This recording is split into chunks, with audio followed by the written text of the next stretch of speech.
मुझे एक पूजा में शामिल होने का सौभाग्य मिला जिसे जागर कहा जाता है। वहाँ पर मैंने देखा कि एक महिला के शरीर में एक दुखियारी आमा की आत्मा अवतरित हुई थी और घर के सभी सदस्य हाथ जोड़कर क्षमा प्रार्थी की तरह उसके सामने बैठे थे। मेरे समझ में कुछ नहीं आ रहा था, पर बाद में पूछने पर मुझे जो कुछ पता चला उसे मैं संक्षेप में आपको बताती हूँ।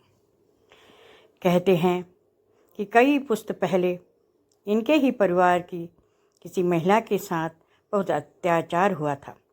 एक दिन दुख सहते सहते उस महिला का देहांत हो गया था, पर उसकी अंतर मन से निकली हाय आज तक उस परिवार के हर सदस्य को किसी न किसी तरह परेशान कर रही थी।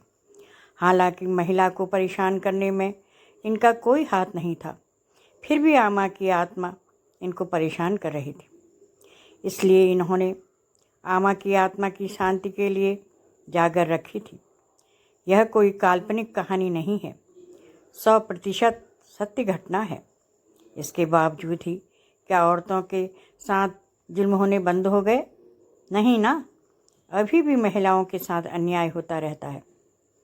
अगर किसी महिला का पति न हो या हो तो सीधा साधा गरीब हो तो परिवार वाले इसका जीना दुभर कर देते हैं।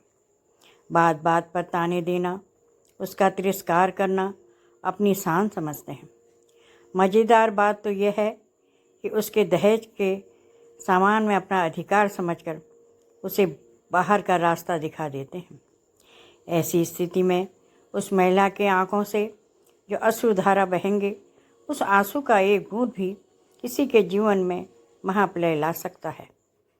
अगर किसी को सम्मान नहीं दे सकते हो तो कम से कम उसका अपमान तो मत करो, वरना गरीब की हाय किसी के भी साथ पुश्तों की जड़ों को हिलाने की क्षमता रखती है।